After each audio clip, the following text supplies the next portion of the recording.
تو ہمیں سب پچھلی قسط میں بات ہو رہی تھی کہ زیاد صاحب نے ایک بڑا رول پلے کیا، ٹرسٹ بنوایا، کچھ مڈل ایسٹ کے لوگ تھے، کچھ وہاں کے لوگ تھے، جس پہ حکومت نے وعدہ کیا تھا کہ پنجاب میں زمین پرووائڈ کریں گے. اس زمانے میں سعودی عرب میں بھی ایک لوگوں کی ہمدردی کافی تھی. تو پھر یہ ریپیٹیشن کیوں نہیں ہو پائی آخر؟ یہ ایک لمبی داستان ہے. میں سننا چاہوں گا آج کے دن 16 دسمبر کے حوالے سے سننا چاہوں گا کہ ہوا کیا. جو کچھ پارٹیاں جو تھیں پاکستان میں جی وہ ان کو یہاں منتقلی کے لیے تیار نہیں. سندھ نے تو لال جھنڈی دکھا دی تھی نا، سندھ نے تو کہہ دیا تھا کہ بہاری نہ ہاں نہ کھپے، ٹھیک ہے. لیکن پنجاب میں تو ایسی قیمت بڑھنی تھی. اس کے بعد جو ہے، اسی کے بعد جب سندھ نے لال جھنڈی دکھا دی اور انہوں نے کہا کہ اس طرح سے جو ہے اور بہاریوں کو ہم ایکسیپٹ نہیں کریں گے، غیر بنگالی جو وہاں پر ہیں، تو پھر جو ہے پنجاب میں عبداللہ عمر نصیر صاحب جو تھے اس زمانے میں رابطہ عالم اسلامی کے جنرل سیکرٹری تھے، اور آپ کو پتا ہے کہ سعودی عرب کا ہمیشہ سے پاکستان میں بڑا احترام کیا گیا، اور ان کا جو کردار ہے وہ کسی تعارف کا محتاج نہیں ہے. مطلب یہ کہ پاکستان کی سٹینڈنگ میں ان لوگوں کا بڑا رول ہے، سعودی عربیہ کا. ہم کو یہ چیز ماننا پڑے گی، ہمیشہ سے ان کا رول رہا ہے. اب یہ چیز ہے کہ لوگ چیزیں زیادہ کھل کے آنے لگی ہیں، مگر اس ٹائم میں جو ہے ایسی چیزیں نہیں تھی، اور وہ پاکستانیوں کو پسند کرتے تھے اور وہ چاہتے تھے کہ یہ پاکستانی جو ہے آباد ہو سکے، آباد ہو جائیں. تو اس کے لیے انہوں نے یہ ٹرسٹ بنایا، اور ٹرسٹ میں جو ہے لوگ شامل ہوئے. مگر اتفاق ایسا ہوا کہ وہ نواز شریف صاحب کی پہلی گورنمنٹ تھی، اور ضیاء الحق کی زندگی نے بھی وفا نہیں کی. تو جو ہے ضیاء الحق کے حادثے کے بعد جو ہے یہ ٹرسٹ ایک دم، حالانکہ نواز شریف صاحب جو تھے اپنے آپ کو ضیاء الحق صاحب گورنمنٹ کا تسلسل جو سمجھتے تھے، وہ بیٹا بھی کہتے تھے یہ. تو آپ سمجھتے ہیں کہ نواز شریف نے بھی کوئی اتنا بھرپور کردار انجام نہیں دیا کہ بحالی کے لیے؟ نہیں، اصل میں نواز شریف کو کیا الزام دیں گے کسی کو، ان کے بس میں کچھ نہیں ہے. زمین یہ دے رہے تھے، پیسہ سعودی دے رہے تھے، تو پھر مسئلہ کہاں پہ ہے؟ کچھ طاقتیں ایسی تھیں جو ان کو منتقل کرنے پہ تیار نہیں، جنہوں نے اس کو سندھ میں بلاک کیا اور جنہوں نے پنجاب جا کے بلاک کیا. کوئی آئیڈیا ہے آپ کو وہ زمین کس کے پاس گئی جس پہ بحری آنے تھے؟ اب کیا کس کا نام لیا جائے، کیا چیزیں نام لینے کا حج نہیں. آخر کوئی زمین ایلوکیٹ کی گئی تھی یا مکان بننے تھے؟ نہیں، زمین تو ایلوکیٹ کی وہاں پہ پنجاب میں غلام حیدر. میں اسی بات کر رہا ہوں، جو زمین ایلوکیٹ کی تھی کیا بنا جب وہ نہیں آئے تو؟ زمین جو ہے وہ دی گئی، اور زمین پہ مکان بھی بنائے گئے. جی اور وہاں سے 60 فیملیاں مائگریٹ ہو کے آئی بھی اس جگہ. ٹھیک. مگر میں نے آپ کو بتایا کہ وہ حادثہ ہو گیا، نواز شریف صاحب کی حکومت چلی گئی، چیزیں جو ہے ہو گئی، تو وہ اس کے اوپر کام. ظاہر ہے کہ جب پیپلز پارٹی کی حکومت آئی تو اس کا اتنا زیادہ نہیں رہا ہوگا اس کے جتنا کہ ممکن ہے کہ ان کا رہا ہو ضیاء صاحب کا، یا تھوڑا بہت نواز شریف کا. وفاق کے بغیر آپ کوئی چیز کر نہیں سکتے ہیں. آپ یہ تو کہہ رہے ہیں، ہم بھی یہ سمجھتے ہیں کہ صوبے ہیں، صوبے میں جو ہے کسی کی حکومت تھی، ساری چیزیں تھی، مگر یہ ہے کہ وفاق جو ہے وہ ایک ایسی چھتری. آپ سمجھتے ہیں کہ جب ضیاء الحق صاحب کے انتقال کے بعد اور جب نواز شریف صاحب آئے تو وہ اپنی سیاست میں لگے رہے بیچارے، اور پھر بے نظیر حکومت آتے تھے، وہ معاملہ بالکل ٹھنڈا پڑ گیا تھا کہ ریپیٹیشن جی. وہ ٹرسٹ فورس ایگزسٹ کرتا ہے یا ختم ہو گیا؟ ٹرسٹ تو ایگزسٹ کرتا ہے. اس میں ٹرسٹ میں جو ہے اس میں ایک یہ چیز تھی کہ پاکستان کی گورنمنٹ کا جو سربراہ ہوگا جی وہ اس ٹرسٹ ایکس آفیشو جی وہ دیکھے گا. تو اتفاق سے ایک ایسا ہوا کہ جب بے نظیر کی حکومت آئی، اس کے بعد پھر ضیاء الحق صاحب کی حکومت آئی، سوری مشرف کی. جی اور پھر حادثات پہ حادثات ہوتے چلے گئے، چیزیں ہو گئی. وہ ایک مسئلہ یہ بھی رہا کہ انہوں نے جو رکھا تھا کہ سربراہ مملکت جو ہے وہ ایکس آفیشو ہوگا، تو اس کی وجہ سے یہ چیز ہو گئی کہ ریاست کی پالیسی نہیں بلکہ ایک حکومت جو جس کی ہوگی اس کا زیادہ ہوگا کہ اس کو تیز کرنا ہے معاملے کو، ٹھنڈا کرنا ہے، یا کچھ اور بھی رائے لینی ہے. تو شاید اگر صرف پروفیشنلز کو اگر ٹرسٹی بنایا جاتا ہے ایک انڈیپینڈنٹ، اور اس کو حکومت کے اثرات سے دور رکھا جاتا، تو ممکن ہے کہانی شاید تھوڑی سی مختلف ہوتی. بالکل تھوڑی سی مختلف نہیں، پوری مختلف ہوتی. اور میرا خیال ہے کہ ایک جو وجہ رہی ہے بے نظیر دور کی حکومت میں، پنجاب میں واقعی حکومت نے روکا، بلاک کیا، تو پتہ نہیں کیوں ایک احساس تھا سندھ کے اندر کہ اگر یہ پنجاب پہنچ گئے تو پھر سارے کراچی آ جائیں گے اور ڈیموگرافی جو ہے نا سندھ کی چینج آئے گی. کیا آپ سمجھتے ہیں کہ اس قسم کا کوئی احساس تھا اس وقت؟ نہیں، یہ تو دیکھیں میں اس چیز سے تو ایگری کرتا ہوں، ایسا نہیں، مگر یہ کہ یہ بے سر و سامان لوگ تھے، ان کو جہاں بھی جگہ ملتی یہ وہاں رہتے، اور کیونکہ کمرشل سٹی کراچی ہے، جابس یہاں پہ اویلیبل ہوتی ہیں، روزگار کچھ نہ کچھ مل جاتا ہے، تو جو یہاں پہ رہنے والے تھے ان کو جو ڈر تھا وہ بھی صحیح تھا، اور وہاں سے جو لوگ آ رہے تھے ان کا تو مسئلہ رہائش کا اور اپنے اسٹینڈنگ کا تھا، تو انہیں جہاں بھی جگہ دی جاتی وہ رہنے کو تیار ہو جاتے. اچھا، اس دوران میں جب کہ وہ 2.5 لاکھ پاکستانی محصولین پاکستانی نہیں آ سکے گے، ایک بہت بڑی تعداد تھی جو کہ پاکستان میں آئی، کراچی میں آئی، اورنگی ٹاؤن پورا آباد ہوا. تو یہ دونوں چیزیں متوازی ہوتی رہی کہ اورنگی ٹاؤن بڑھتا رہا اور پھیلتا رہا، اور حکومت کے پارٹ سے نہیں تھا. یہ تھوڑا سا اورنگی ٹاؤن کے بتائیں گے آپ کے ذہن میں کیسے یہ آباد ہوا، کن لوگوں نے کام کیا اس کو؟ دیکھیں اورنگی ٹاؤن کے آباد ہونے سے پہلے جو ہے میں آپ کو یہ بتاؤں کہ بھٹو یہ وفاقی جو اداروں کے جو لوگ تھے اور جو بھٹو صاحب کے معاہدے کے تحت جو ہے پاکستان ریپیٹریٹ ہوئے وہ 1.5 لاکھ کے قریب لوگ تھے جو بھٹو کے ٹائم میں جو ہے جن کو منتقل کیا گیا، جو مطلب یہ بال کریڈٹ جاتا ہے بھٹو کو، جی، چاہے وہ گورنمنٹ سرونٹ تھے چاہے ان کی فیملی تھی، بے شک، جن کے اپنے روٹ سے پاکستان کے اندر کسی بھی لحاظ سے اس کو بھٹو صاحب نے ریپیٹریٹ کروایا اور وہ زیادہ طور پہ کراچی آ گئے تھے. یہ بھی ایک فیکٹر ہو سکتا ہے. وہ کراچی آ گئے اور اورنگی ٹاؤن آباد انہی لوگوں سے ہوا. جی، پھر ان کو اورنگی ٹاؤن میں جگہ دی گئی. شہر کے جو ہے اس ٹائم میں کچھ ایسے لوگ تھے جنہوں نے مطلب ہم صرف پیپلز پارٹی کو بلیم نہیں کر سکتے ہیں، بینظیر کو بلیم نہیں کر سکتے ہیں. بالآخر اس میں ہمیں ذوالفقار علی بھٹو صاحب کے کردار کو یاد رکھنا پڑے گا، جنہوں نے 1.5 لاکھ کے قریب وہاں سے محصولین کو بلوایا یہاں پہ اور یہاں کے آباد کیا. یہ آج کے دن کے ایک بڑا اہم ٹیک اوے ہے جسے ہمیں یاد رکھتے رہنا چاہیے. وہ بھٹو صاحب جو ہے وہ پریشر میں آ گئے تھے. اسٹوڈنٹ ایکشن کمیٹی جو ہے وہ بہت ایکٹیو تھی، ایجوٹیشن بھی کرتی تھی اور مختلف کالجز میں جا کے آفاق شاہد تھے، للیق اعظم تھے، احتشام ارشد تھے، احسان الحق تھے، یہ غالباً ایم کیو ایم سے پہلے کی مہاجر رابطہ کونسل وغیرہ جو تھی، جی ان لوگوں نے بڑا کام کیا. جی لوگوں نے بڑا کام. تو باہر سے آنے کے بعد کچھ تھوڑا سا ہماری جو سیاست میں جو فرق آیا ہے ایز اف کہ وہ لوگ اور بھٹو آمنے سامنے ہو گئے. جی، تو یہ بھی ایک ریزلٹمنٹ ہو سکتی ہے کہ جب وہ مہاجر فورس پوری بنی ہے اور انہوں نے اپنی مطلب کہ رابطہ کونسل ہی ہے اور ظاہر ان کی اپنی مجبوری تھی جو انہوں نے تحریک وغیرہ چلائی تھی، تو اس سے کچھ تھوڑا سا جو یہاں پہ جو پیپلز پارٹی کے جو ایلیمنٹ تھا اس نے کہا بھائی جتنے آئیں گے سارے یہ سندھ میں آ جائیں گے پورا، اگر پنجاب میں لائیں گے تب بھی سندھ میں لیں گے. تو غالباً وفاق کی سطح پہ اس لیے کوئی گرم جوشی نہیں دکھائے گی ان کو بھٹو کے طریقے سے یہاں لا کے آباد کرنے کے لیے. جی، اس میں ایک وجہ میں آپ کو اور بتاؤں، مطلب یہ ہے کہ یہ جو بہار کے رہنے والے ہیں جی یہ تعلیم کے اوپر ہر چیز قربان کرنے کو تیار رہتے ہیں. اس میں کوئی شک نہیں، بہت ذہین، بہت ٹیلنٹڈ اور غریب، اور بہاری کباب بھی اچھے بناتے ہیں. غریب سے غریب جو ہے اس کی یہ خواہش ہوگی کہ میرا بچہ اعلیٰ تعلیم یافتہ. اور ہم نے اپنی نظروں سے دیکھا، مطلب یہ کہ میں تو جیسا کہ آپ نے ابھی بتا دیا کہ مجھے تو لوگ بہاری سمجھتے ہیں کیونکہ میں اتنا کلوز ان کے ساتھ ہوں اور اس طرح سے میں نے کام کیا ہے. میں بھی کوئی بہاری سمجھا تھا، میں نے کہا ورنہ کیا ضرورت ہے. میں اس پہ فخر محسوس کرتا ہوں.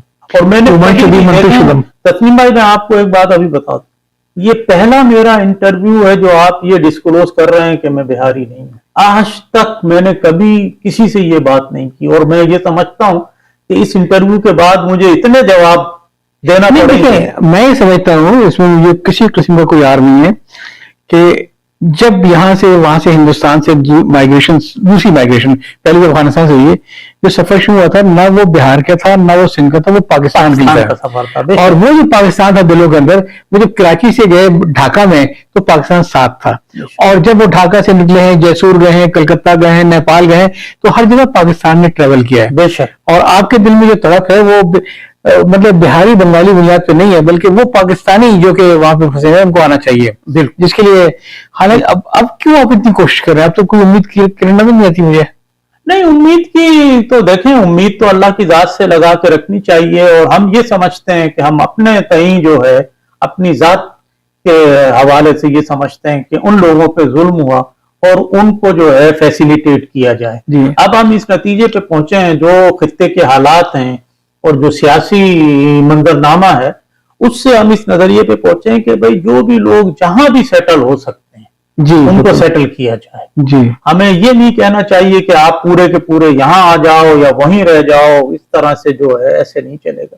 اگر ان کو وہاں رہنے دیا جائے آزادی کے ساتھ، وہاں پہ کیمپوں میں جو لوگ ہیں بنگلہ دیش میں 62 کیمپ ہیں. اچھا، ہم تو اسے محمد پور بھی جانتے ہیں سیوان میں. 62 کیمپس ہیں مختلف علاقوں میں. جی محمد پور، میر پور جو ہے وہاں پہ سب سے زیادہ لوگ ہیں کیونکہ یہ آبادیاں جو ہے 62 کیمپ میں ابھی تک لوگ ہیں. لوگ ہیں. لیکن ہم بھی اب یہ دیکھیں کہ جو ہم بات کر رہے ہیں آج سے تقریباً سمجھے کہ 53 سال پرانی جی ایک نسل جو اس وقت 50 پلس کی ہوگی وہ جا چکی ہوگی، بے شک. اور اب جو نسل وہاں پہ ہوگی مطلب کہ ایون 50 سال تک کی عمر کے جو لوگ ہوں گے انہوں نے پاکستان دیکھا ہی نہیں تھا. یہ تو وہ کس طریقے سے انہوں نے وہاں پہ اپنے آپ کو ابزارو کیا اور کس طریقے سے اپنے آپ کو پاکستان سے اتنا ہی ایسوسیٹ سمجھتے ہیں جتنی وہ نسل سمجھتی ہوگی جس نے وہاں پہ پاکستان دیکھا ہوگا.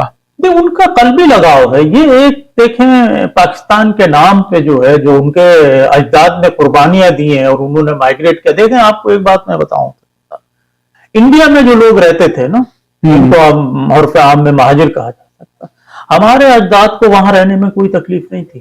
بالکل صحیح بات ہے، صحیح نوکری تھی، بالکل مکان تھے، زمینداری تھے، زمینداری تھی جی اور نماز روزے کی اجازت. جی آدمی جو ہے وہ یہی چیز کو جو ہے لے کے چلتا ہے نا، جی کوئی نہیں تھی. مگر کیونکہ ایک مملکت اسلام کے نام پہ بنائی جا رہی تھی اور اس لیے بنائی جا رہی تھی کہ پاکستان کے علاقوں کی نہیں، بر صغیر میں جو مسلمان آباد ہے ان کے لیے ایک ایسا خطہ ہو کہ جہاں مسلمان آزادی کے ساتھ اپنی زندگی گزار سکیں. آپ سے پہلے بھی 2 مہمان آئے تھے، جنرل محمود رضوی صاحب آئے تھے جن کے دادا جو تھے بہت بڑے رئیس تھے، وہاں پہ بڑا بڑا زمیندارہ تھا. پھر اس کے بعد ایک اور آئے تھے محمود عالم صاحب، ان کے بھی ماشاءاللہ ٹھیک ٹھاک تھا. اور دونوں میں یہ تھا، دونوں سے میں نے پوچھا کہ جب آپ لوگ وہاں پہ اتنا خوشحال تھے، اگر آپ کو بزرگ تو پاکستان کیوں آئے؟ تو ان کا ہم پاکستان کی خاطر آئے تھے. اور کہیں گے جو وہی اکثر آنے والے وہ لوگ تھے جو کسی نہ کسی سے افورڈ کر سکتے یہاں آنا، ورنہ بہت بڑی تعداد وہ چیز افورڈ ہی نہیں کر سکتی ہے پاکستان آنے کے. تو ایسا نہیں ہے کہ جو لوگ وہاں سے پاکستان آئے تھے وہ صرف اور صرف یہاں کے اندر کوئی اس سے کوئی لینے آئے تھے، بلکہ میں سمجھتا ہوں پاکستان کو دینے کے لیے آئے تھے. پاکستان ان کے دلوں میں تھا، پاکستان کے دماغ میں تھا. نہیں، جو ایک حقیقت ہے آپ اس کو منظر عام پہ لے کے آئے. پاکستان کے پاس تھا کیا اس وقت دینے کے لیے؟ تو پاکستان کو بنایا گیا، نہ کوئی یہاں پہ انڈسٹری تھی، نہ کوئی بڑے ادارے تھے، کوئی بھی ایسی چیز نہیں تھی کہ جو اس کو اٹریکٹ کرے. قائد اعظم نے اور لیاقت علی خان کو بھیجا انڈیا کہ جائیں آپ بزنس مینوں کو، تاجروں کو کنونس کریں پاکستان میں آ کے انویسٹ کریں. لوگ جو ہے اصل میں تاریخ کو بھلا دیتے ہیں. یہ اور اسی طرح سے جب مشرقی پاکستان جب بنا تو وہاں پر بھی قائد اعظم نے اور جو دوسرے لیڈران تھے انہوں نے بہار سے ریلوے کو چلانے کے لیے بہار سے لوگ آئے، کیونکہ بہار کے جو لوگ تھے وہ وہاں بھی ریلوے میں ملازمت کر رہے تھے، ریلوے کو چلا رہے تھے. انہوں نے یہاں کے مشرق وہ آپٹیز جو تھے جیسے وہاں پہ تھے یہاں پہ تھے جو آپٹیز نے سارا کیا ہے. یہ ریکویسٹ کی گئی، یہ ریکویسٹ کی گئی کہ بھئی یہ نئی مملکت بنی ہے، اس کو چلانے کے لیے ہمیں تعلیم یافتہ لوگ چاہیے اور ہمیں ہنرمند چاہیے جو اس کو ٹریک پہ لے کے صحیح طریقے سے چل سکیں. اور ان لوگوں نے مائگریشن جو کی مشرقی پاکستان میں کی یا مغربی پاکستان میں کی، انہوں نے اسی اس پہ بنیاد پہ کی کہ بھئی پاکستان مستحکم. آپ کی بات سے جو میں سمجھتا ہوں وہ یہ ہے کہ اب جو نسل وہاں پہ ہے جو کہ 30 سال 40 سال 50 سال، چونکہ ان کے بزرگ اپنے ساتھ ایک پاکستان کی محبت اور پاکستان کا خواب لے کر آئے تھے، تو باوجود اس کے کہ ان کو وہاں پہ نہ کبھی وہیں پہ وہ پیدا ہوئے، وہیں پہ بچپن گزارا، لیکن پاکستان کی محبت ان کے دل میں ہے ابھی تک. اور اگر ان کو موقع دیا جائے تو وہ پاکستان آ سکتے ہیں، ان کو کوئی اس میں دلچسپی نہیں ہے. نہیں، یہ تو بلا وجہ کا، میری نظر میں یہ سمجھتا ہوں کہ یہ بلا وجہ کا خوف ہے.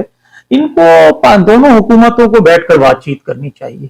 یہ مسئلہ بڑی آسانی سے حل ہو سکتا ہے. میں تو سمجھتا ہوں کہ لوگوں نے، سیاستدانوں نے یا حکومت نے اپنی آنا کا مسئلہ بنا لیا ہے، بیٹھا جائے اور بیٹھ کے بات. آپ کے خیال میں جو ہمارے جو ویزا وغیرہ کی ریکوائرمنٹ ہے پاکستان اور بنگلہ دیش دونوں کے اینڈ پہ اگر یہ ریلیکس ہوتی تو جس طریقے سے لوگ